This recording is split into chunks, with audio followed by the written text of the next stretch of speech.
Guys, welcome to Insights 21 into often heard less known things. In previous video, we have learnt theory part of liquidation of company. So ನಾವು ಇದಕ್ಕಿಂತ ಮುಂಚೆ previous ಏನು 2 part ಬಂದಿದೆ ಅದರಲ್ಲಿ theory part of liquidation of ಕಂಪನೀಸ್ನ ನಾವು complete ಆಗಿ learn ಮಾಡಿದ್ದೀವಿ. ಓಕೆನಾ?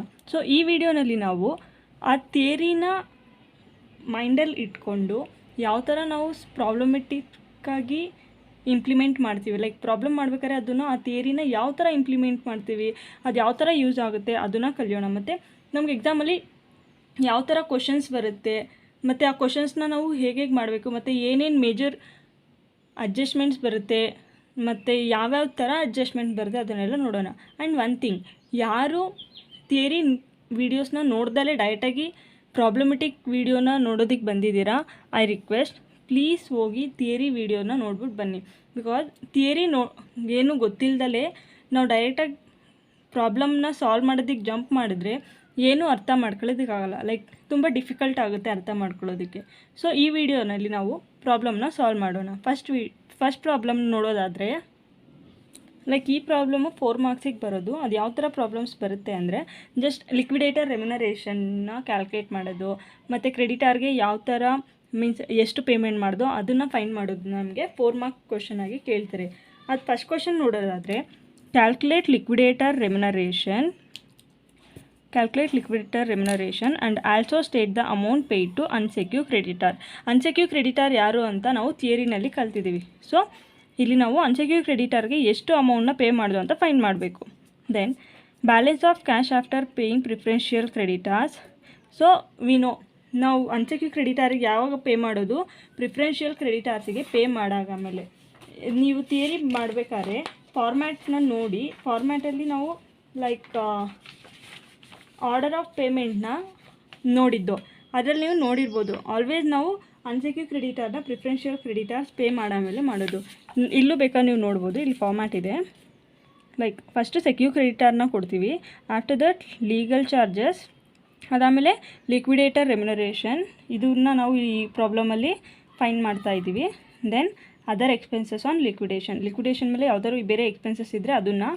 After that debenture holders, like debenture capital ಆಗಿರ್ಬೋದು, ಔಟ್ಸ್ಟ್ಯಾಂಡಿಂಗ್ ಇಂಟ್ರೆಸ್ಟ್ ಆನ್ ಡಿಬೆಂಚರ್ ಆಗಿರ್ಬೋದು, ಇದೆರಡು ಕೊಟ್ಟ ಆಮೇಲೆ ಪ್ರಿಫರೆನ್ಷಿಯಲ್ ಕ್ರೆಡಿಟಾರ್ ಕೊಡ್ತೀವಿ. ಪ್ರಿಫರೆನ್ಷಿಯಲ್ ಕ್ರೆಡಿಟಾರ್ ಅಂದರೆ we know. Then unsecure creditor. So preferential ಕ್ರೆಡಿಟಾರಿಗೆ ಕೊಟ್ಟು ಏನು ಬ್ಯಾಲೆನ್ಸ್ ಅಮೌಂಟ್ ಲಿಕ್ವಿಡೇಟರ್ ಹತ್ರ ಮಿಗುತ್ತೆ ಅದನ್ನು ನಾವು ಅನ್ಸೆಕ್ಯೂರ್ ಕ್ರೆಡಿಟಾರ್ಗೆ ಪೇ ಮಾಡೋದು. ದೆನ್ ಅನ್ಸೆಕ್ಯೂರ್ ಕ್ರೆಡಿಟಾರಿಗೆ ನಾವು ಏನು ಅಮೌಂಟ್ ಪೇ ಮಾಡ್ತೀವಿ, ಈ ಅಮೌಂಟ್ ಮೇಲೆ ವಿಲ್ ಗಿವ್ ರೆಮ್ಯುನರೇಷನ್ ಟು ಲಿಕ್ವಿಡೇಟರ್ಗೆ ರೆಮ್ಯುನರೇಷನ್ನ ನಾವು ಇದ್ರ ಮೇಲೆ ಕೂಡ ಕೊಡ್ತೀವಿ. ನಮಗೆ ಗೊತ್ತು ಯಾವ್ಯಾವ್ದ್ರ ಮೇಲೆ ಕೊಡ್ತೀವಿ. ಒಂದು ಅಸೆಟ್ಸ್ ರಿಯಲೈಸ್ಡ್, ಲೈಕ್ ಇಲ್ಲಿ. ಇನ್ನೊಂದು ಅಮೌಂಟ್ ರಿಯಲೈಸ್ ಅಂದರೆ total amount. Then amount paid to unsecure creditor. Sometimes ನಾವು ಶೇರ್ ಹೋಲ್ಡರ್ಸಿಗೆ ಅಮೌಂಟ್ ಪೇ ಮಾಡೋದ್ರ ಮೇಲೆ ಕೂಡ ಲಿಕ್ವಿಡೇಟರ್ಗೆ ರೆಮ್ಯುನರೇಷನ್ ಕೊಡ್ತೀವಿ. And even sometimes will make calls. ಓಕೆನಾ? ಕಾಲ್ ಮಾಡಿ ಲಿಕ್ವಿಡೇಟರು ಮನಿನ ರಿಸೀವ್ ಮಾಡ್ತಾರೆ ಶೇರ್ ಹೋಲ್ಡರ್ಸಿಂದ. ಲೈಕ್ ಅನ್ಪೇಯ್ಡ್ ಕಾಲ್ಸ್ ಇರುತ್ತಲ್ಲ, ಅನ್ಪೇಯ್ಡ್ ಕಾಲ್ ಮನಿನ ರಿಸೀವ್ ಮಾಡಿ ಆ ಮನಿಯಿಂದ ಅವ್ರು ಬೇಕಾರೆ ಪ್ರಿಫರೆನ್ಷಿಯಲ್ ಶೇರ್ ಹೋಲ್ಡರ್ಸಿಗೆ ಕೊಡ್ಬೋದು, ಇಲ್ಲಾಂದರೆ ಅನ್ಸೆಕ್ಯೂರ್ ಕ್ರೆಡಿಟಾರ್ಸಿಗೆ ಪೇ ಮಾಡ್ಬೋದು. ಓಕೆನಾ? ಸೊ ಈ ಟೈಮಲ್ಲಿ ಅವ್ರು ಏನು ಕಾಲ್ ಮಾಡಿರ್ತಾರೆ ಮನಿ, ಅದ್ರ ಮೇಲೆ ಕೂಡ ನಾವು ರೆಮ್ಯುನರೇಷನ್ನ ಪೇ ಮಾಡ್ತೀವಿ. ಈ ಕ್ವಶನಲ್ಲಿ ನಮಗೆ ಅನ್ಸೆಕ್ಯೂರ್ ಕ್ರೆಡಿಟಾರ್ಗೆ ಪೇ ಮಾಡೋ ಅಮೌಂಟ್ನ ಮತ್ತು ಲಿಕ್ವಿಡೇಟರ್ ರೆಮ್ಯುನರೇಷನ್ನ ಕ್ಯಾಲ್ಕುಲೇಟ್ ಮಾಡೋದಕ್ಕೆ ಹೇಳಿದ್ದಾರೆ. ಓಕೆನಾ? ದೆನ್ ಬ್ಯಾಲೆನ್ಸು ನಮಗೆ ಗೊತ್ತು. ಪ್ರಿಫರೆನ್ಷಿಯಲ್ ಕ್ರೆಡಿಟಾರ್ಗೆ ಪೇ ಮಾಡಾಗಮೇಲೆ ನಮ್ಮ ಹತ್ರ ಎಷ್ಟಿದೆ, 8,20,000 ಬ್ಯಾಲೆನ್ಸ್ ಇದೆ. ದೆನ್ ಅದರ್ ಸೆಕ್ಯೂರ್ ಕ್ರೆಡಿಟಾರ್ಗೆ we have to pay 9,56,000, but ನಮ್ಮ ಹತ್ರ ಇರೋದು 8,20,000 ಅಷ್ಟೇ. Then liquidator remuneration is 3% on the amount paid to other unsecure creditors. Unsecure ಕ್ರೆಡಿಟಾರ್ಗೆ ಏನು ಪೇ ಮಾಡ್ತಾರೆ ಅದ್ರ ಮೇಲೆ liquidator is entitled for 3% of commission. So ನಾವು ಏನು ಅನ್ಸೆಕ್ಯೂರ್ ಕ್ರೆಡಿಟಾರ್ಗೆ ಪೇ ಮಾಡ್ತೀವಲ್ವ ಅಮೌಂಟು, ಅದ್ರ ಮೇಲೆ ಲಿಕ್ವಿಡೇಟರ್ಗೆ ಎಷ್ಟು ಪರ್ಸೆಂಟ್ ಕೊಡಬೇಕಂತೆ, 3% ಕೊಡಬೇಕು. ದೆನ್ ನಮಗೆ ಗೊತ್ತು, ಲೈಕ್ ನಾವು ಫಾರ್ಮುಲಾಸ್ ಕೂಡ ಬರ್ಕೊಂಡಿದ್ದೀವಿ ಲಿಕ್ವಿಡೇಟರ್ ರೆಮ್ಯುನರೇಷನ್ನ ಕ್ಯಾಲ್ಕುಲೇಟ್ ಮಾಡೋದು ಯಾವ ಥರ ಅಂತ. ಏನಾದರೂ ಮನಿ ಸಫಿಷಿಯೆಂಟ್ ಇದ್ದರೆ amount payable to unsecure creditors into rate of commission divided by 100. ಅದೇ ಏನಾದರೂ amount available to pay unsecured creditor is insufficient ಅಂತ ಬಂದಾಗ will take that formula as amount available into rate of commission divided by 100 plus rate of commission.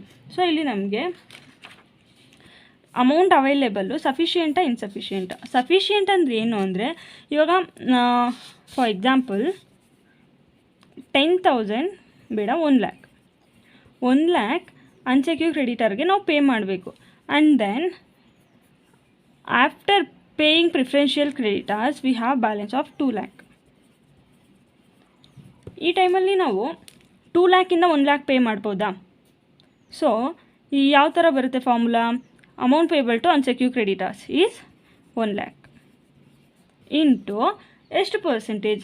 For example 10% divided by 100. So 10,000. ಈ 10,000ನ ನಾವು liquidator remuneration ಕೊಡ್ತೀವಿ. And then 1 lakh ಏನಿದೆ ಅದನ್ನು unsecured ಕ್ರೆಡಿಟಾರ್ಗೆ ಕೊಡ್ತೀವಿ. ಇನ್ನು ಮಿಕ್ಕಿದ್ದು ಈ 2 ಲ್ಯಾಕಲ್ಲಿ after deducting 1 lakh plus 10,000 will get 90,000. ಈ 90,000ಅನ್ನು ನಾವು ಪ್ರಿಫರೆನ್ಷಿಯಲ್ ಶೇರ್ ಹೋಲ್ಡರ್ಸ್ ಮತ್ತು ಈಕ್ವಿಟಿ ಶೇರ್ ಹೋಲ್ಡರ್ಸಿಗೆ ಡಿಸ್ಟ್ರಿಬ್ಯೂಟ್ ಮಾಡ್ತೀವಿ. ಫಸ್ಟು ಪ್ರಿಫರೆನ್ಷಿಯಲ್ ಶೇರ್ ಹೋಲ್ಡರ್ಸ್, ಆಮೇಲೆ ಈಕ್ವಿಟಿ ಶೇರ್ ಹೋಲ್ಡರ್ಸ್. ಅದರಲ್ಲೂ ಪ್ರಿಫರೆನ್ಷಿಯಲ್ ಶೇರ್ ಹೋಲ್ಡರ್ಸಲ್ಲಿ ಕ್ಯುಮ್ಯುಲೇಟಿವ್ ಪ್ರಿಫರೆನ್ಸ್ ಶೇರ್ಸ್ ಮೇಲೆ ಏನಾದರೂ ಔಟ್ಸ್ಟ್ಯಾಂಡಿಂಗ್ ಇದ್ದರೆ ಡಿವಿಡೆಂಟು ಅದನ್ನು ಪೇ ಮಾಡಿ ಆಮೇಲೆ ಶೇರ್ ಹೋಲ್ಡರ್ಸ್ಗೆ ಕ್ಯಾಪಿಟಲ್ನ ಪೇ ಮಾಡೋದು. ಅದೇನಾದ್ರು ಇನ್ಸಫಿಷಿಯೆಂಟ್ ಅಂದರೆ ಏನು? ಇವಾಗ ಇಲ್ಲಿ ನಮಗೆ ಔಟ್ಸ್ಟ್ಯಾಂಡಿಂಗ್ ಕ್ರೆಡಿಟಾರ್ಸು 1 ಲ್ಯಾಕ್ ಇದ್ದಾರೆ. And then amount available after the payment of preferential creditors ಅದೇನಿದೆ like equals to 1 lakh means 1 lakh are less than 1 lakh 90,000. ಈ ಥರ ಇದ್ದಾಗ formula will get slight changes. For example amount available, let's take 90,000. ಏನಕ್ಕೆ ಇದು ಇನ್ಸಫಿಷಿಯೆಂಟು? ಬಿಕಾಸ್ ನಾವು ಕೊಡಬೇಕಾಗಿರೋದು 1 lac, ನಮ್ಮ ಹತ್ರ ಬ್ಯಾಲೆನ್ಸ್ ಇರೋದೆಷ್ಟು? 90,000. ಬೇಕಾದ್ರೆ ನೀವು ಹೇಳ್ಬೋದು ಇಲ್ಲಿ 1 ಲ್ಯಾಕ್ ಇದೆ ಅಲ್ವಾ, 1 ಲ್ಯಾಕ್ ಇದೆ ಔಟ್ಸ್ಟ್ಯಾಂಡಿಂಗು ಮತ್ತು ಬ್ಯಾಲೆನ್ಸು 1 ಲ್ಯಾಕ್ ಇದೆ. So we can pay unsecured creditor totally. But one thing, before making payment to unsecured creditors liquidator ಏನು ಮಾಡ್ತಾರೆ, ಅವ್ರಿಗೆ ರೆಮ್ಯುನರೇಷನ್ ಬೇಕಲ್ವಾ? ಅವ್ರ ಪಾಪ ಅನ್ಸೆಕ್ಯೂರ್ಡ್ ಕ್ರೆಡಿಟಾರ್ಸಿಗೆ ಅಮೌಂಟ್ ಪೇ ಮಾಡೋಷ್ಟು ಅಮೌಂಟ್ ಲೈಕ್ ಅಟ್ಲೀಸ್ಟ್ 100%ಅಲ್ಲಿ 50% ಆಗಿರಲಿ ಪೇ ಮಾಡೋಷ್ಟು ಬ್ಯಾಲೆನ್ಸ್ನ ಇಟ್ಟಿದ್ದಾರೆ ಅಂದಮೇಲೆ ಅವರು ತುಂಬ ಕಷ್ಟಪಟ್ಟಿರ್ತಾರೆ ಆ ಬ್ಯಾಲೆನ್ಸ್ನ ಹೋಲ್ಡ್ ಮಾಡೋದಕ್ಕೆ. ಸೊ ಅದ್ರ ಮೇಲೆ ಅವ್ರಿಗೆ ನಾವು ರೆಮ್ಯುನರೇಷನ್ ಕೊಡ್ತೀವಿ. ಅದೇನು ಮಾಡುತ್ತೆ, ಲಿಕ್ವಿಡೇಟರ್ಗೆ ಎಂಕರೇಜ್ ಮಾಡುತ್ತೆ. ಅವ್ರಿಗೆ ಕಮಿಷನ್ ಸಿಗುತ್ತೆ ಅಂದರೆ ಸೊ ಅವರು ಅನ್ಸೆಕ್ಯೂರ್ಡ್ ಕ್ರೆಡಿಟಾರ್ಗೆ ಎಷ್ಟಾಗುತ್ತೋ ಅಷ್ಟು ಜಾಸ್ತಿ ಅಮೌಂಟ್ನ ಪೇ ಮಾಡೋದಕ್ಕೆ ಟ್ರೈ ಮಾಡುತ್ತೆ. ಬಿಕಾಸ್ ಎಷ್ಟು ಅಮೌಂಟ್ ಜಾಸ್ತಿ ಇರುತ್ತೆ ಅಷ್ಟೇ ಅವ್ರಿಗೆ ರೆಮ್ಯುನರೇಷನ್ ಕೂಡ ಜಾಸ್ತಿ ಸಿಗುತ್ತಲ್ವಾ, ಆ ಥರ. ಇಲ್ಲಿ ನಾವು 1 ಲ್ಯಾಕ್ ಇದೆ ಅಲ್ವಾ, 1 ಲ್ಯಾಕ್ ಅಂತ ಹಂಗೆ ಪೇ ಮಾಡೋದಕ್ಕಾಗಲ್ಲ. ಈ 1 ಲ್ಯಾಕ್ ಮೇಲೆ ನಾವು ಲಿಕ್ವಿಡೇಟರ್ಗೆ ರೆಮ್ಯುನರೇಷನ್ನ ಪೇ ಮಾಡ್ತೀವಿ. ಫಾರ್ ಎಕ್ಸಾಂಪಲ್ ಇದ್ರ ಮೇಲೆ 10% ಅಂದ್ಕೊಳ್ಳಿ, ನೀವು ಈಕ್ವಲ್ ಇದೆ ಅಲ್ವಾ, ಈಕ್ವಲ್ ಇದ್ದಾಗೇನು rate of commission divided by 100. 1 lakh into 10 divided by 100 ಅಂದ್ಕೊಳ್ಳೋಣ. ಸೊ 10,000. ಇವಾಗ ನಮಗೆ ನೆಕ್ಸ್ಟು 1 ಲ್ಯಾಕ್ ಮೈನಸ್ 10,000 90,000 ಇದೆ. ಈ 90,000 ಸಫಿಷಿಯೆಂಟಾ insufficient. So even in this case ನಾವು ಫಾರ್ಮುಲಾನ ಲೈಕ್ ಅನ್ಸಫಿಷಿಯೆಂಟ್ ಇದ್ದಾಗ ಏನು ತೊಗೋತೀವಿ ಅದನ್ನೇ ತೊಗೋತೀವಿ. Because amount available is equal ಆಗಿರ್ಬೋದು, ಸಫಿಷಿಯೆಂಟ್ ಇರ್ಬೋದು, but after deducting liquidator remuneration amount will become insufficient. So that's why ಈ ಕೇಸಲ್ಲೂ ಕೂಡ ನಾವು ಸೇಮ್ ಏನು ಫಾರ್ಮುಲಾ ತೊಗೋತೀವಿ, amount available into rate of commission divided by 100 plus rate of commission. ಓಕೆನಾ? So ಇದೆಷ್ಟು ಬರುತ್ತೆ? 90,000 into 10 divided by 110. It will come around 8,181.8181 like ಅದು ಹಂಗೆ ಹೋಗುತ್ತೆ. ಸೊ ಇಷ್ಟು ಬಂತು. ಇದನ್ನು ನಾವು ರೌಂಡ್ ಫಿಗರ್ ಆದರೂ ಮಾಡ್ಬೋದು, ಇಲ್ಲಾಂದರೆ ಈಗಾದರೂ ಇಡ್ಬೋದು. But let's do it as round figure. 8,182 rupees ಬಂತು. ಸೊ 90,000ಅಲ್ಲಿ ಮೈನಸ್ 8,182 ರೂಪೀಸ್ ಲೆಸ್ ಮಾಡಿದ್ರೆ ಎಷ್ಟು ಬರುತ್ತೆ? 81,818 ಬರುತ್ತೆ. ಇದನ್ನು ನಾವು ಅನ್ಸೆಕ್ಯೂರ್ ಕ್ರೆಡಿಟರ್ಗೆ ಪೇಮೆಂಟ್ ಮಾಡ್ತೀವಿ. ಓಕೆನಾ? ಸೊ ಇವಾಗ ನಮ್ಮ ಕ್ವಶನಲ್ಲಿ ಏನಿದೆ, amount available after paying preferential creditors ಎಷ್ಟು? 8,20,000. ಓಕೆನಾ? ಈ 8,20,000 ಮೇಲೆ ನಮಗೆ ಅನ್ಸೆಕ್ಯೂರ್ ಕ್ರೆಡಿಟರ್ಗೆ ಸಫಿಷಿಯೆಂಟಾ ಇನ್ಸಫಿಷಿಯೆಂಟ್. ಸೊ ಇನ್ಸಫಿಷಿಯೆಂಟ್ ಇದ್ದಾಗೇನು, rate of commission divided by 100 plus 3. So ನಮ್ಗೆ ರೆಮ್ಯುನರೇಷನ್ ಬರುತ್ತೆ ಎಷ್ಟು? 8,20,000 into 3 divided by 103. It will come around 23,883.49 ಇದೆ. ಸೊ ನಾವು ಒಂದು ನಂಬರ್ ಜಾಸ್ತಿ ತೊಗೊಳ್ಳಲ್ಲ, ಒಂದು ನಂಬರ್ ಏನಿದೆಯೋ ಅದನ್ನೇ ತೊಗೋತೀವಿ. 83 ಪಾಯಿಂಟ್ ಆಮೇಲೆ ಏನೂ ತೊಗೊಳ್ಳಲ್ಲ. So this is what liquidator remuneration. ಓಕೆನಾ? ಅಮೌಂಟ್ ಎಷ್ಟು ಪೇ ಮಾಡ್ತೀವಿ ಲಿಕ್ವಿಡೇಟರ್ಗೆ? ಅಮೌಂಟ್ ಇದ್ದಿದ್ದು ಎಷ್ಟು? 8,20,000 ಮೈನಸ್ ಲಿಕ್ವಿಡೇಟರ್ ರೆಮ್ಯುನರೇಷನ್ ಎಷ್ಟು? 23,883. So amount paid to unsecure creditor is 7,96,117. ಓಕೆನಾ?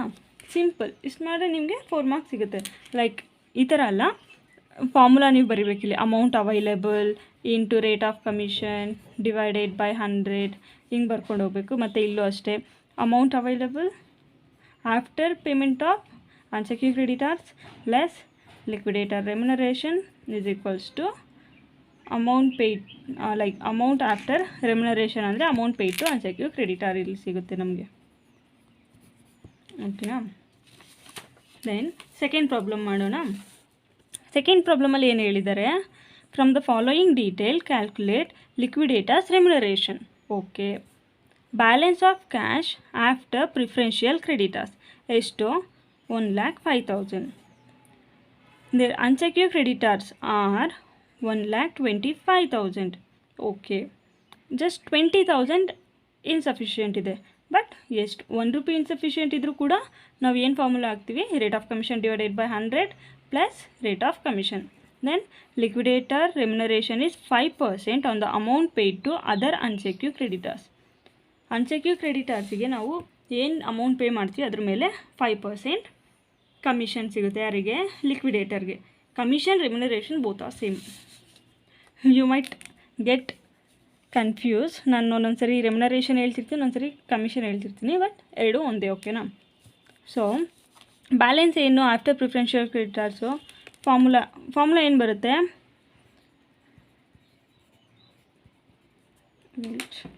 I use pen.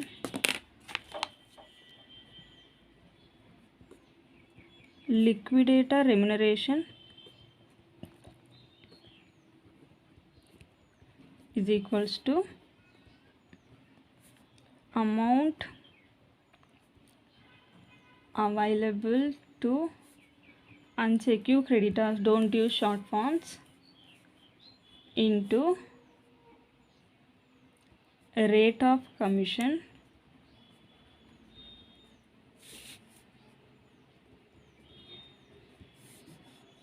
divided by 100 plus rate of commission. So amount available to unsecure creditors ಎಷ್ಟಿದೆ ನಮಗೆ? 1,05,000. I think you didn't get that. Here 1,05,000 ಇದೆ. ಆ 1,05,000 ಮೇಲೆ ಎಷ್ಟು commission? 5%.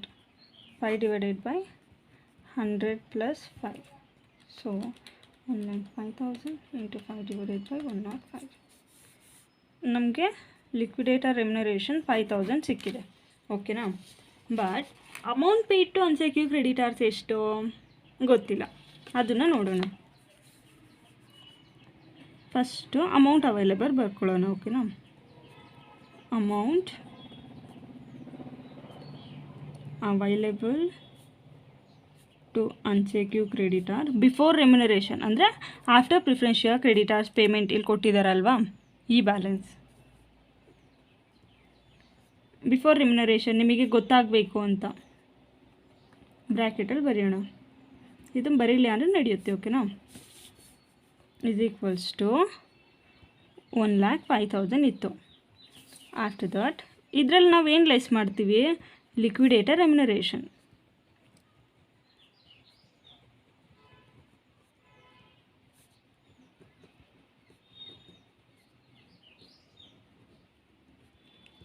Liquidator remuneration ನಮಗೆ ಎಷ್ಟು ಬಂದಿದೆ, 5,000.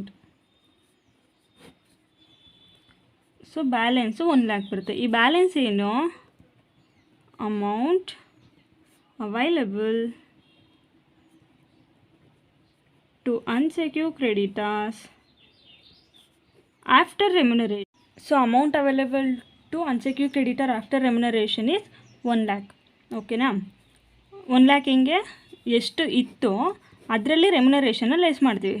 Next amount available to unsecured creditor after remuneration. Which remuneration, liquidators remuneration. ಓಕೆನಾ. ಇದನ್ನು ಮಾಡಿದ್ರೆ ನಮಗೆ ಅಮೌಂಟ್ ಅವೈಲೇಬಲ್ ಸಿಗುತ್ತೆ. ಈ amount available to unsecured creditors after remuneration ಒಂದೇ, amount paid to unsecured creditors ಕೂಡ ಒಂದೇ. When it is about insufficient balance available to pay unsecured creditors. ನಾವು ನಿಮಗೆ ಇದು ಡೌಟ್ ಬರ್ಬೋದು, ನಾವು ಏನಕ್ಕೆ ಸಫಿಷಿಯೆಂಟ್ ಇದ್ದಾಗ 5/100 ಮಾಡ್ತೀವಿ, ಇನ್ಸಫಿಷಿಯೆಂಟ್ ಇದ್ದಾಗ 5/100 + 5 ಮಾಡ್ತೀವಿ ಅಂತ. ನಮಗೆ ಕ್ವಶನಲ್ಲಿ ಅವ್ರು ಏನು ಹೇಳೋದು, liquidator remuneration is 5% on amount paid to unsecured creditors. Even in first question liquidator remuneration is 3% on amount paid to other unsecured creditors. ನಾವು ಏನೇ ಆಗಿರಲಿ at the end of the day ಲಿಕ್ವಿಡೇಟರ್ಗೆ ಏನದ್ರ ಮೇಲೆ ರೆಮ್ಯುನರೇಷನ್ ಸಿಗೋದು, ಏನು ಅವರು ಅನ್ಸೆಕ್ಯೂರ್ಡ್ ಕ್ರೆಡಿಟರ್ಗೆ ಪೇ ಮಾಡಿರ್ತಾರಲ್ವಾ ಬ್ಯಾಲೆನ್ಸ್ನ, ಆ ಬ್ಯಾಲೆನ್ಸ್ ಮೇಲೆ ಕೂಡ ಆ ಬ್ಯಾಲೆನ್ಸ್ ಮೇಲೇ ಅವರಿಗೆ ರೆಮ್ಯುನರೇಷನ್ ಸಿಗೋದು. ಅದು ಯಾವ ಥರ, ಅಕಸ್ಮಾತ್ ಏನಾದ್ರು ಸಫಿಷಿಯೆಂಟ್ ಇತ್ತು ಅಂದ್ಕೊಳ್ಳಿಪ್ಪ, 2,00,000 ಇದೆ, ಅದರಲ್ಲಿ 1,00,000 ಮೇಲೆ 10%, ಅವರಿಗೆ ಕೊಡಬೇಕಾಗಿರೋದು 1,00,000 ಅಲ್ವಾ, 1,00,000 ಮೇಲೆ 10% ಅಂದರೆ 10,000, 2,00,000 10,000 ಹೋಯಿತು.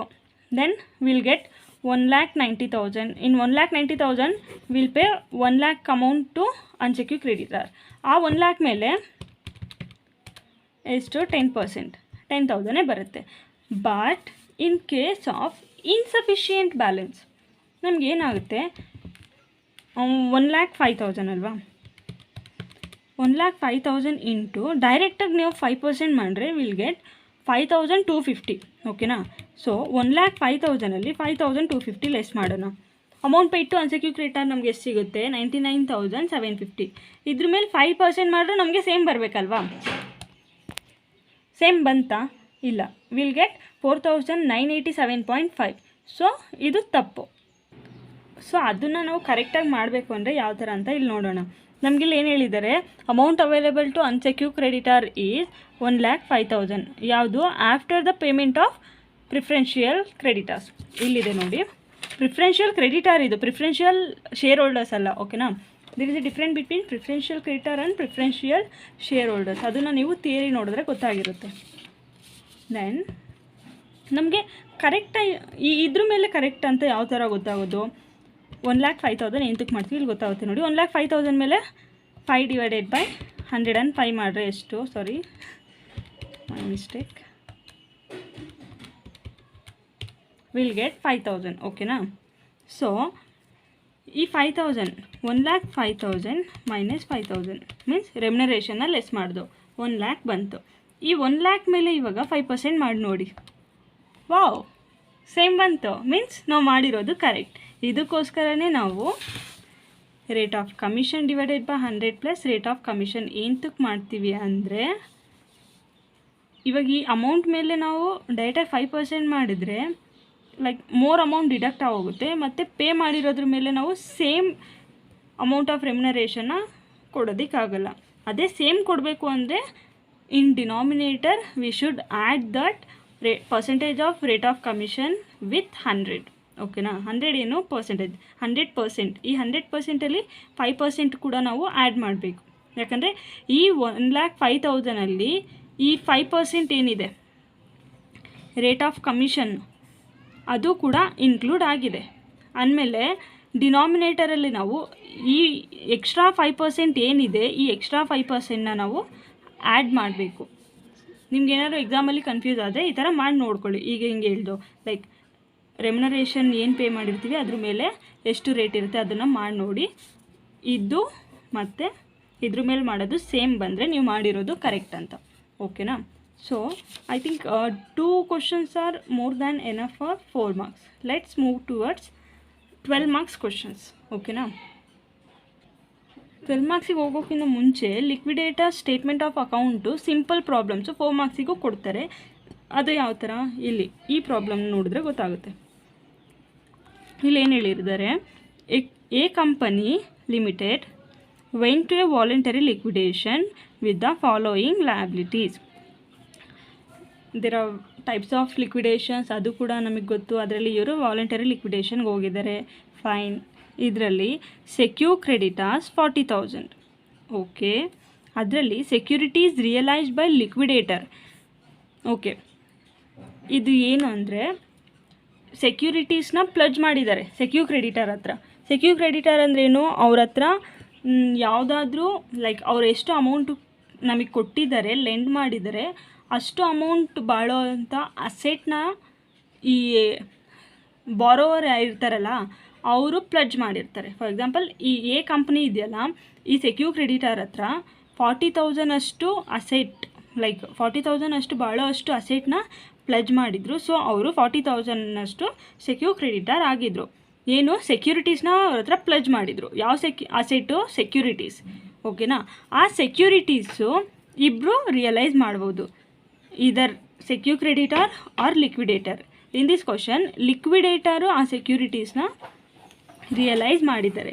ಲಿಕ್ವಿಡೇಟರ್ ರಿಯಲೈಸ್ ಮಾಡಿದಾಗ ಏನಾಗುತ್ತೆ, ರೆಸಿಪ್ಟ್ ಸೈಡ್ ಸೆಕ್ಯೂರಿಟೀಸ್ ಬರುತ್ತೆ ಅಸೆಟ್ಸ್ ರಿಯಲೈಸಲ್ಲಿ like 50,000 and then secure creditors payment side ಈ 40,000 ಬರುತ್ತೆ. ಅದು ಯಾವ ಥರ ಅಂತ ಸ್ಟೇಟ್ಮೆಂಟ್ ಪ್ರಿಪೇರ್ ಮಾಡಿದಾಗ ಗೊತ್ತಾಗುತ್ತೆ. ಓಕೆನಾ? ಈ ಲಾಜಿಕ್ಕು ಇಷ್ಟೇ.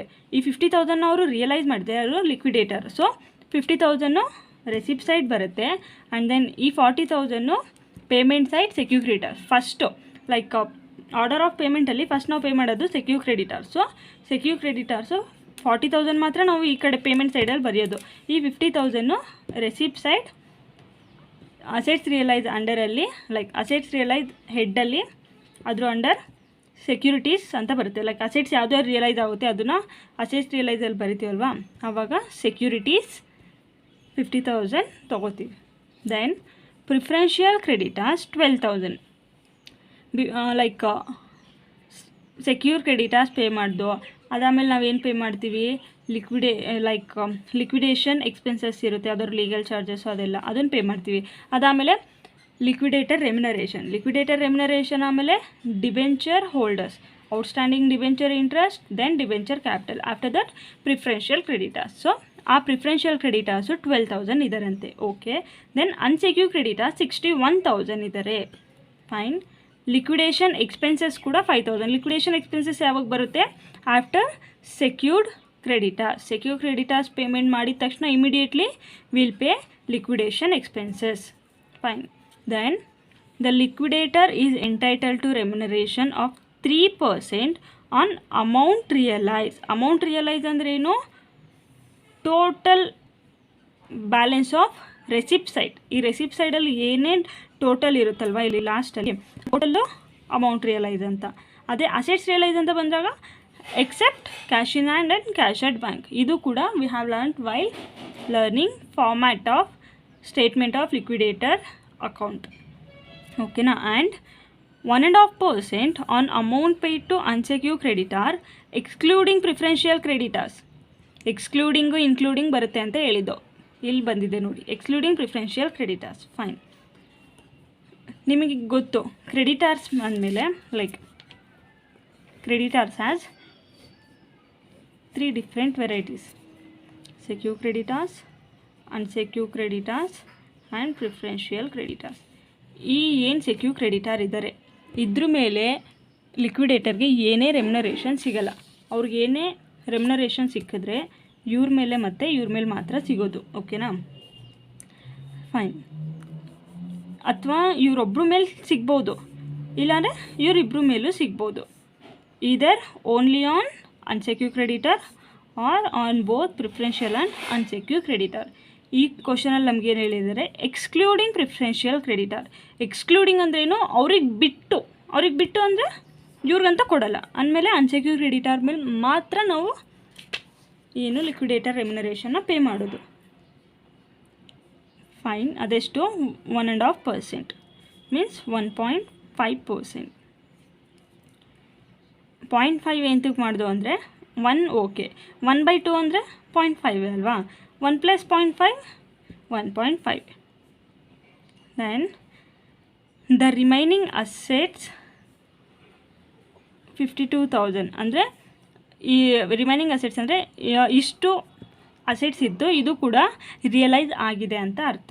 ಅದು ಯಾರು ಮಾಡಿರ್ತಾರೆ, ಅಫ್ಕೋರ್ಸ್ ಲಿಕ್ವಿಡೇಟರೇ ಮಾಡಬೇಕು. Then prepare liquidator statement of account. First format ಏನು, liquidators statement of account receipts and payment ಅಲ್ವಾ. You might have done this in I think second PU.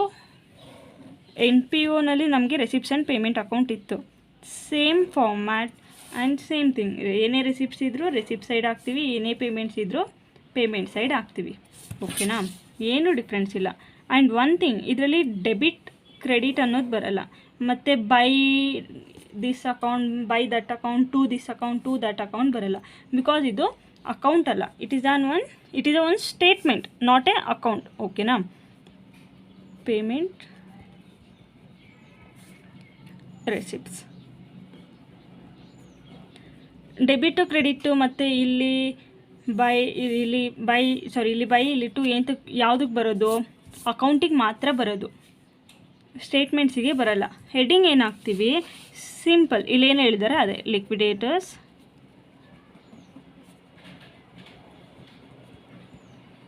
Statement of account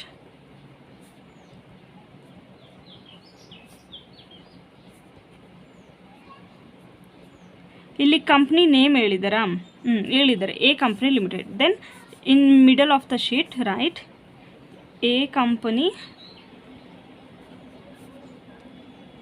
limited. Fine.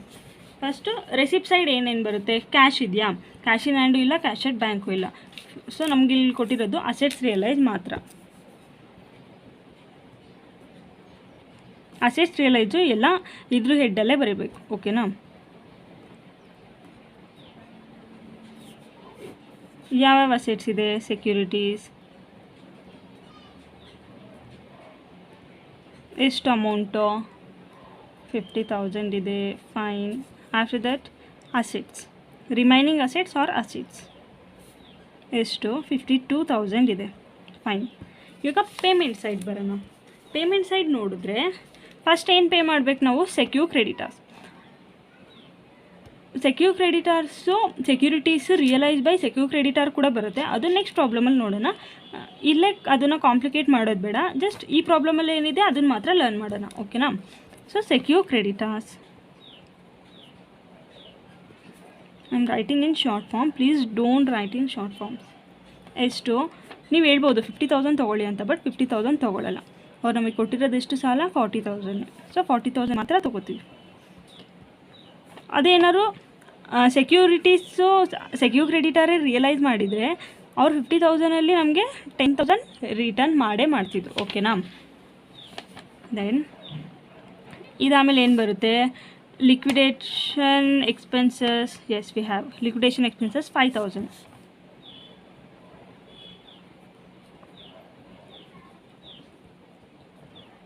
Again I am saying don't use short forms.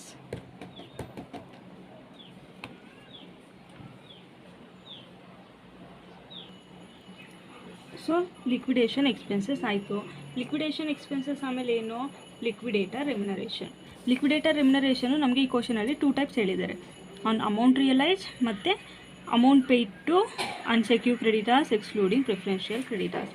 First liquidator remuneration ಬರ್ಕೊಳ್ಳೋಣ.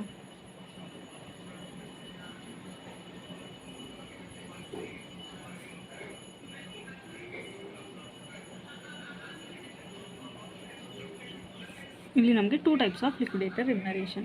First is of 3% on amount realized. Please don't use short form. ಅದೇನು amount realise ಅಂದರೆ ಏನು, total of receipt side ಎಷ್ಟು 50,000 ಮತ್ತು 52,000 ಇದೆ. Then it comes to 1,02,000. 1,02,000 ಮೇಲೆ 3% ಎಷ್ಟು ಬರುತ್ತೆ, will get 3,060. Please do all the calculation by yourself guys, please. Then second ಏನು 1.5% on amount paid to unsecured creditors.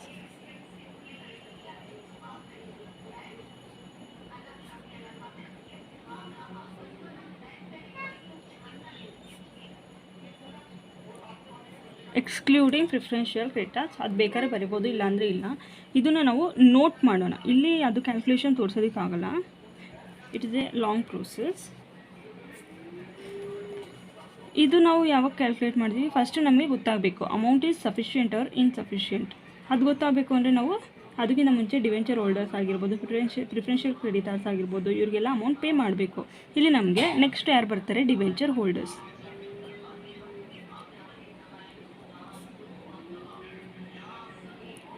Debenture holders ನಮಗೆ ಕ್ವಶನಲ್ಲಿ ಇದ್ದಾರಾ? No, we have no information. Then debenture holders ಇಲ್ಲೇ stop ಮಾಡೋಣ. No outstanding interest on debenture and there is no debenture holders capital. After that preferential creditors.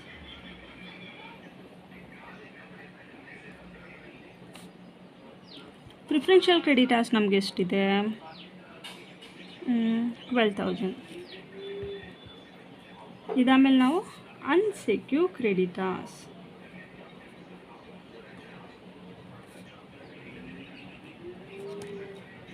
ಎಲ್ಲ ತೊಗೊಂಡಿದ್ದೀವ, secure creditor ತೊಗೊಂಡಿದ್ದೀವಿ, securities realise ತೊಗೊಂಡಿದ್ದೀವಿ, preferential creditors ತೊಗೊಂಡಿದ್ದೀವಿ, and unsecured creditors 61,000. ಇದನ್ನು ನಾವು ಅಲ್ಲಿ ಎಷ್ಟು ಪೇ ಮಾಡಬೇಕಂತ ನಮಗೆ ಗೊತ್ತಾಗುತ್ತೆ, ಸಫಿಷಿಯೆಂಟಾ ಇನ್ಸಫಿಷಿಯೆಂಟಾ ಅಂತ. ದೆನ್ ಲಿಕ್ವಿಡೇಷನ್ ಎಕ್ಸ್ಪೆನ್ಸಸ್ ತೊಗೊಂಡಿದ್ದೀವಿ, done. After that 3% commission pay ಮಾಡಾಯಿತು, 1.5% ಪೇ ಮಾಡ್ತೀವಿ. ಫಸ್ಟ್ ನಮ್ಗೆ ಗೊತ್ತಾಗಬೇಕು ಸಫಿಷಿಯೆಂಟಾ ಇನ್ಸಫಿಷಿಯೆಂಟಾ. After that remaining assets means other assets realise ತೊಗೊಂಡಿದ್ದೀವಿ. ಸೊ ಇದೆಲ್ಲ ಮಾಡಿದಾಯಿತು. ಇವಾಗ ನಮಗೆ ಅನ್ಸೆಕ್ಯೂರ್ಡ್ ಕ್ರೆಡಿಟರಿಗೆ ಅಮೌಂಟ್ ಏನು ಅವೈಲೇಬಲ್ ಇದೆ ಅದು ಸಫಿಷಿಯೆಂಟಾ ಇನ್ಸಫಿಷಿಯೆಂಟಾ ಗೊತ್ತಾಗಬೇಕು. ಅದೇ ಗೊತ್ತಾಗುತ್ತೆ.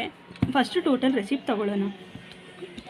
50,000 ಪ್ಲಸ್ 52,000 ಮೈನಸ್ ಎಲ್ಲ ಒಂದೊಂದೇ ಲೆಸ್ ಮಾಡ್ತಾ ಹೋಗೋಣ. 40,000 is unsecured creditors. Then minus liquidation expenses 5,000 minus liquidators remuneration on assets like amount realise ಅದೆಷ್ಟು minus 3,060 rupees. Okay. Then debenture holders ಇಲ್ಲ, ಪ್ರಿಫರೆನ್ಷಿಯಲ್ ಕ್ರೆಡಿಟರ್ಸ್ ನಾವು ಲೆಸ್ ಮಾಡಬೇಕಾ ಇಲ್ವಾ ಅಂತ ಫಸ್ಟು ನೋಡಬೇಕು. ಏನು ಕ್ವಶನ್ ಓದಬೇಕಾದ್ರೆ ನೋಡಿದ್ದು ನಾವು 1.5% on amount paid to unsecured creditor excluding preferential creditor. Excluding preferential creditor ಹೇಳಿದ್ದಾರೆ ಅಂದಮೇಲೆ ಈ ಏನು ಪ್ರಿಫರೆನ್ಷಿಯಲ್ ಕ್ರೆಡಿಟರ್ ಅಮೌಂಟ್ ಇದೆ ಇದೂ ಕೂಡ ಈ ಸಫಿಷಿಯೆಂಟಾ ಇನ್ಸಫಿಷಿಯೆಂಟಾ ನಾವು ನೋಡ್ತೀವಿ, ಅದರಲ್ಲಿ ಲೆಸ್ ಮಾಡಬೇಕು. ಅಂದಮೇಲೆ minus 12,000. So we have 41,940 balance amount. ಓಕೆನಾ? But unsecured creditor we have 61,000. So insufficient. ಈ ಅಮೌಂಟು ಗ್ರೇಟರ್ ದೆನ್ ಅವೈಲೇಬಲ್ ಅಂದಮೇಲೆ ಇನ್ಸಫಿಷಿಯೆಂಟ್ ಅಮೌಂಟ್ ನಮ್ಮ ಹತ್ರ ಇದೆ. ಸೊ ನಾವೇನು ಮಾಡಬೇಕು ಇವಾಗ, ಈ ಇನ್ಸಫಿಷಿಯೆಂಟ್ ಅಮೌಂಟ್ ಮೇಲೆ ನಾವು ಇವ್ರಿಗೆ ಪೇ ಮಾಡಬೇಕು. ಆಫ್ಟರ್ ದಟ್ ಏನು ರೆಮ್ಯುನರೇಷನ್ ಪೇ ಮಾಡಿರ್ತೀವಿ ಅದನ್ನು ಲೆಸ್ ಮಾಡಿದ್ರೆ ಅನ್ಸೆಕ್ಯೂರ್ಡ್ ಕ್ರೆಡಿಟರ್ಗೆ ಅಮೌಂಟ್ ಸಿಗುತ್ತೆ. ಅಕಸ್ಮಾತ್ ನಿಮಗೆ ಹಂಗೆ ಗೊತ್ತಾಗಲಿಲ್ಲ ಅಂದರೆ ಈ ಟೋಟಲಲ್ಲಿ ಇದನ್ನು ಇನ್ಕ್ಲೂಡ್ ಮಾಡಿ ಲೆಸ್ ಮಾಡಿ ಬ್ಯಾಲೆನ್ಸಿಂಗ್ ಫಿಗರ್ ಅಂತ ತೋರಿಸಿ. That's it. First working note ಮಾಡೋಣ. ವರ್ಕಿಂಗ್ ನೋಟ್ ಯಾವ ಥರ ಮಾಡ್ತೀವಿ,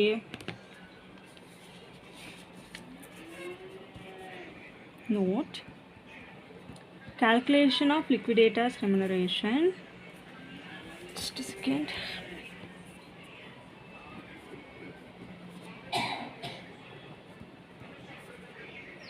Calculation of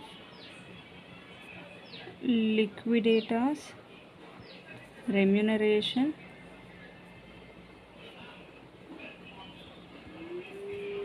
of 1.5% on amount, don't use short form, paid to unsecured creditor excluding preferential creditors. PC means preferential creditors. Please use full form, don't use short forms. ಇದು ಯಾವ ಥರ ಮಾಡ್ತೀವಿ, first total receipts ಇಲ್ಲಿ ನಾವು ಏನು explain ಮಾಡಿದ್ವಿ ಅದನ್ನು ನೋಟಲ್ಲಿ ಬರಿತೀವಿ, that's it.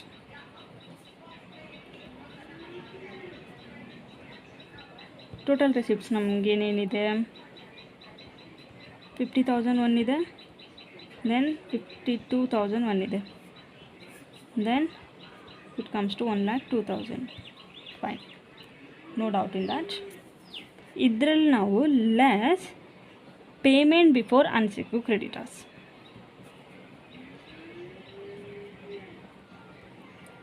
Payment made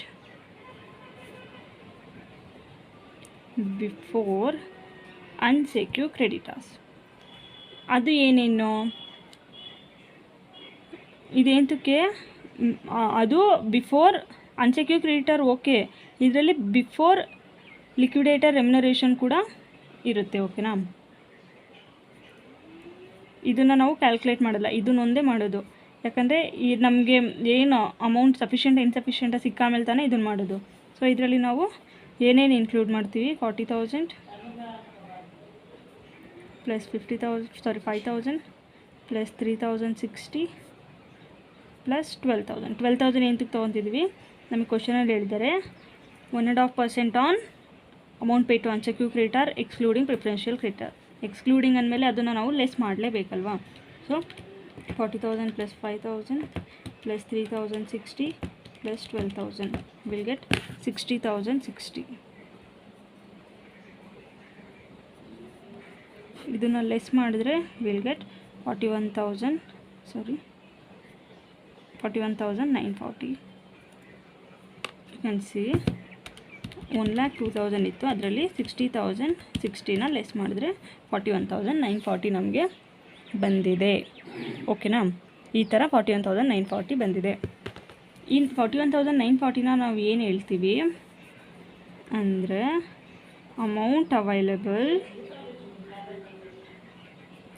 to unsecured creditors before liquidators remuneration.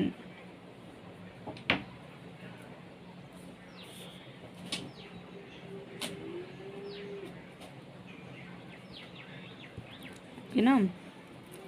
Then ಇದ್ರ ಮೇಲೆ ನಾವು ಲಿಕ್ವಿಡೇಟರ್ಗೆ ರೆಮ್ಯುನರೇಷನ್ನ ಕ್ಯಾಲ್ಕುಲೇಟ್ ಮಾಡಬೇಕು. ಅದು ಯಾವ ಥರ, ಲಿಕ್ವಿಡೇಟರ್ ರೆಮ್ಯುನರೇಷನ್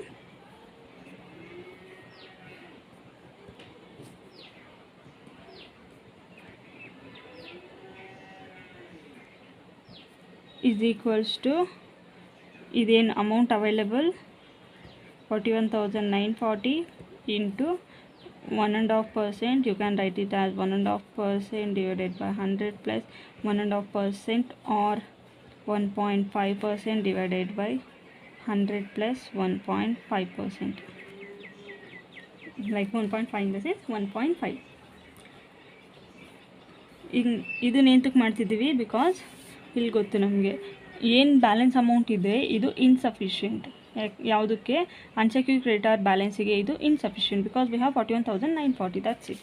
ಈ 41,940 into 1.5 divided by 101.5, so will get remuneration as 620, means 619.802 ಬರ್ತಾ ಇದೆ. ಇಲ್ಲಿ 8 ಇರೋದ್ರಿಂದ ಪ್ರೀವಿಯಸ್ ನಂಬರ್ನ ರೌಂಡ್ ಫಿಗರ್ ಮಾಡ್ಕೊಳ್ಳೋಣ, ಮೀನ್ಸ್ 1 ಜಾಸ್ತಿ ತೊಗೋಬೇಕು, 19 ಇದೆ, 20 ತೊಗೊಳ್ಳೋಣ. ಸೊ 620 ಬಂತು. ಈ 620 ಏನು ನಮಗೆ ಲಿಕ್ವಿಡೇಟರ್ ರೆಮ್ಯುನರೇಷನ್, ಗೊತ್ತಾಯ್ತಾ. ಈ ಥರ ನಾವು ಮಾಡ್ತೀವಿ. ನೆಕ್ಸ್ಟು ಇಲ್ಲಿ ಏನು ಬ್ಯಾಲೆನ್ಸ್ ಬರಬೇಕು, ಇಲ್ಲಿ ಏನೋ ಸೇಮ್ ಈ ಟೋಟಲ್ ಬರುತ್ತೆ 1,02,000, ದೆನ್ 1 lakh ಅಕೌಂಟ್ ಅಂದಮೇಲೆ both the sides should be same. So 1,02,000 ಏನೋ ಬಂತು. ಬಟ್ ಇಲ್ಲಿ ಬ್ಯಾಲೆನ್ಸಿಂಗ್ ಫಿಗರ್ ಇದೆಯಲ್ಲ, ಇದು ಏನು, ಇಲ್ಲಿ 1,02,000 ಬರಬೇಕಂದ್ರೆ ಇಲ್ಲಿ ಸಮ್ ಅಮೌಂಟ್ ಬರಬೇಕು. ಆ ಅಮೌಂಟ್ ಏನು, amount paid to unsecured creditors. ಇಲ್ಲೇ ಬೇಕಾದ್ರೆ ನೋಡ್ಬೋದು, 41,940 ಮೈನಸ್ 620 ವಿಲ್ ಗೆಟ್ 41,320 rupees. ಈ 41,320 ಇಲ್ಲಿ ಬ್ಯಾಲೆನ್ಸಿಂಗ್ ಫಿಗರ್ ಬರುತ್ತಾ ನೋಡಿ. 50,000 ಪ್ಲಸ್ 52,000 ವಿ ಹ್ಯಾವ್ 1,02,000. ಇವಾಗ 1,02,000 ಬಂತು. ಈ 1,02,000ಅಲ್ಲಿ ಇದೆಲ್ಲ ಲೆಸ್ ಮಾಡಿದ್ರೆ ನಮಗೆ ಬ್ಯಾಲೆನ್ಸಿಂಗ್ ಫಿಗರ್ ಸಿಗುತ್ತೆ. ಅಂದರೆ ಎಷ್ಟು ಹಾಕಿದ್ರೆ 1,02,000 ಬರುತ್ತೆ ಈ payment side. Minus 40,000 minus 5,000 minus 3,060 minus 620 minus 12,000 41,320 41,000. ಈ 41,320 ಏನಕ್ಕೆ ಮುಂಚೆನೇ ಮಾಡಿ ತೋರಿಸ್ತು ಅಂದರೆ, ಪ್ರೀವಿಯಸ್ಲಿ ನಾವು ಪ್ರಾಬ್ಲಮ್ ಮಾಡಿದಾಗ ನಾವು ನೋಡಿದ್ದು, ಲೈಕ್ ಇಲ್ಲಿ amount available to unsecured creditors, amount paid to unsecured creditors ಯಾವ ಥರ ಮಾಡಿದ್ದು ಅಂತ ನೋಡಿದ್ದು. ಈ ಅಮೌಂಟ್ ಅವೈಲೇಬಲಲ್ಲಿ ನಾವು ಏನು ಅನ್ಸೆಕ್ಯೂರ್ಡ್ ಕ್ರೆಡಿಟರ್ನ ಲೆಸ್ ಮಾಡಿ ಅಮೌಂಟ್ ಪೇಯಬಲ್ ಟು ಅನ್ಸೆಕ್ಯೂರ್ಡ್ ಕ್ರೆಡಿಟರ್ನ ಮಾಡಿದ್ದು. ಆಫ್ಟರ್ ರೆಮ್ಯುನರೇಷನ್ ಅಂದರೆ ಇದನ್ನೇ ನಾವು ಪೇ ಮಾಡಿರೋದು ಅಂತ. ಓಕೆನಾ, this is what amount paid to unsecured creditor. ಅದೇ ಥರ we have done with our problem. ನಮಗೆ 41,320 ಅನ್ಸೆಕ್ಯೂರ್ಡ್ ಕ್ರೆಡಿಟರ್ ಸಿಕ್ಕಿದೆ. So answer correct.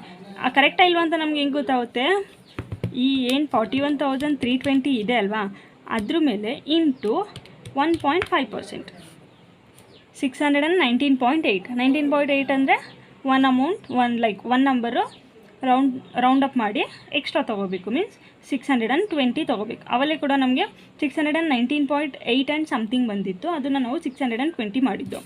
ಸೊ ಇಲ್ಲಿ 620 ಮಾಡಿದ್ವಿ ಅಂದಮೇಲೆ ನಮ್ಗೆ ಈ ಪ್ರಾಬ್ಲಮ್ಮು ಕರೆಕ್ಟಾಗಿದೆ ಅಂತ. ಓಕೆನಾ. ಸೊ ನಮಗೆ ಇನ್ನೊಂದು ವೆರೈಟಿ ಆಫ್ ಪ್ರಾಬ್ಲಮ್ ಅಂದರೆ ಲೈಕ್ 4 ಮಾರ್ಕ್ಸಿಗೆ ಕೇಳೋ ಅಂಥದ್ದು ಸಿಂಪಲ್ ಪ್ರಾಬ್ಲಮ್ಸಲ್ಲಿ ಇನ್ಕ್ಲೂಡಿಂಗ್ ಪ್ರಿಫರೆನ್ಷಿಯಲ್ ಕ್ರೆಡಿಟರ್ಸ್. ಆ ಪ್ರಾಬ್ಲಮ್ನ ನಾವು ನೆಕ್ಸ್ಟ್ ಅಪ್ಕಮಿಂಗ್ ವೀಡಿಯೋನಲ್ಲಿ ಲರ್ನ್ ಮಾಡೋಣ. ಯಾಕಂದರೆ ಈ ವಿಡಿಯೋ ಲೈಕ್ ತುಂಬ ಜಾಸ್ತಿ ಟೈಮ್ ತೊಗೊಂಡ್ರೆ ನಿಮಗೂ ಕೂಡ ಒಂದೇ ವಿಡಿಯೋ ಲೈಕ್ 1 or 2 hour ನೋಡೋದಕ್ಕೆ ಬೋರ್ ಆಗುತ್ತೆ. ಮತ್ತು ನೀವು ಸ್ಕಿಪ್ ಮಾಡ್ತಾ ಹೋಗ್ತೀರಾ. ಸ್ಕಿಪ್ ಮಾಡೋದ್ರಿಂದ you will miss some important topics. ಯಾವುದು ನಾವು ಮಾಡೋದಕ್ಕೆ ನಮಗೆ ಇಷ್ಟ ಇಲ್ಲ, ಅದನ್ನು ಮಾಡೋದಕ್ಕೆ ನಮ್ಗೆ ನಿಜವಾಗ್ಲೂ ತುಂಬ ಇಷ್ಟ ಇಲ್ಲ. ಯಾಕಂದರೆ ನಿಮಗೆ ಒಂದು ಪಾಯಿಂಟ್ ಮಿಸ್ ಆಯಿತು ಅಂದರೆ you can't solve any problem. ಇಲ್ಲೇನೋ ನೀವು ವಿಡಿಯೋನಲ್ಲಿ ನೋಡ್ತಾ ಓಕೆ ಅರ್ಥ ಆಯಿತು ಅಂತ ಇದು ಮಾಡ್ತೀರಾ. ನೆಕ್ಸ್ಟ್ ಎಕ್ಸಾಮಲ್ಲಿ ಹೋದಾಗ you will get stuck on the same example or same adjustment which you have said, hey wow this is so easy, I learn this, I do this. No, ಎಕ್ಸಾಮಲ್ಲಿ ಹೋದಾಗ ಎಲ್ಲರೂ ಮರ್ತೋಗ್ತಾರೆ. ಸೊ ಅದನ್ನು ಮಾಡೋದಕ್ಕೆ ನಮಗೆ ಇಷ್ಟ ಇಲ್ಲ. ಸೊ ಈ ವಿಡಿಯೋನ ಇಲ್ಲಿಗೆ ಸ್ಟಾಪ್ ಮಾಡಿದ್ರೆ it will be within half an hour or 40 minutes. So ನೀವು ಅಷ್ಟು ವೀಡಿಯೋನ ನೋಡ್ಬೋದು ಅಂತ ಅನಿಸುತ್ತೆ. ಸೊ ಇಲ್ಲಿಗೆ ಸ್ಟಾಪ್ ಮಾಡೋಣ. ಮತ್ತು ಏನಾದರೂ ನಿಮಗೆ ಈ ಮಾಡಿರೋ 3 ಕ್ವಶನ್ಸಲ್ಲಿ ಏನಾದರೂ ಡೌಟ್ ಇದ್ದರೆ ಆ ಡೌಟ್ನ ಪ್ಲೀಸ್ ಕಮೆಂಟ್ ಮಾಡಿ. ಆ ಡೌಟ್ನ ನಾವು ಕ್ಲಾರಿಫೈ ಮಾಡೋದಕ್ಕೆ ಟ್ರೈ ಮಾಡ್ತೀವಿ. ಓಕೆನಾ. ನೆಕ್ಸ್ಟ್ ವೀಡಿಯೋಸಲ್ಲಿ ಏನು ನೋಡ್ತೀವಿ ಅಂದರೆ, ಇಲ್ಲಿನವರೆಗೂ ನಾವು ಬರೀ ಅನ್ಸೆಕ್ಯೂರ್ಡ್ ಕ್ರೆಡಿಟರ್ವರೆಗೂ ನೋಡಿದ್ದು. ನೆಕ್ಸ್ಟು ಪ್ರಿಫರೆನ್ಷಿಯಲ್ ಕ್ರೆಡಿಟರ್ ಪೇಮೆಂಟ್ ಬರುತ್ತೆ, ಈಕ್ವಿಟಿ ಶೇರ್ ಹೋಲ್ಡರ್ಸ್ ಬರುತ್ತೆ, ಅದು ಲೈಕ್ 12 ಮಾರ್ಕ್ಸ್ ಪ್ರಾಬ್ಲಮ್ಸ್ ಅದೆಲ್ಲ ಅದನ್ನು ನೋಡ್ತೀವಿ. ಮತ್ತು ಇನ್ಕ್ಲೂಡಿಂಗ್ ಪ್ರಿಫರೆನ್ಷಿಯಲ್ ಕ್ರೆಡಿಟರ್ಸ್ ನೋಡ್ತೀವಿ. ಆಲ್ಸೋ ಒಂದು ಕ್ವಶನ್ ಬರುತ್ತೆ, ಅದರಲ್ಲಿ ಏನು ಕಾಲ್ ಮಾಡ್ತಾರೆ, ಕಾಲ್ ಮೇಟ್ಸು. ಅದರಲ್ಲಿ ಏನು ಮಾಡೋದು ಅಂದರೆ, ಇಲ್ಲಿ ಶೇರ್ಸಿಗೆ ಏನಾದರೂ ಇನ್ಸಫಿಷಿಯೆಂಟ್ ಅಮೌಂಟ್ ಇರುತ್ತೆ, ಅದನ್ನು ಔಟ್ಸ್ಟ್ಯಾಂಡಿಂಗ್ ಕಾಲ್ಸ್ ಇರುತ್ತಲ್ವ ಅವ್ರ ಹತ್ರ ರಿಸೀವ್ ಮಾಡಿ ಪೇ ಮಾಡ್ತಾರೆ. ಅದೇನು ತಲೆ ಕೆಡ್ಸ್ಕೊಳಕ್ಕೆ ಹೋಗಬೇಡಿ, ಇದನ್ನು ಮಾತ್ರ ಇದು ಮಾಡಿ. ಅದನ್ನು ಅಪ್ಕಮಿಂಗ್ ವೀಡಿಯೋಸಲ್ಲಿ ಶಾರ್ಟಾಗಿ ಹೇಳ್ಕೊಡ್ತೀವಿ, ಸಿಂಪಲಾಗಿ ಹೇಳ್ಕೊಡ್ತೀವಿ. ನಿಮಗೆ ಅದು ಬೇಗ ಅರ್ಥ ಕೂಡ ಆಗುತ್ತೆ. ಓಕೆನಾ. So then let's end this video here. Till then keep learning and practicing. See you in the next video. Thank you for watching.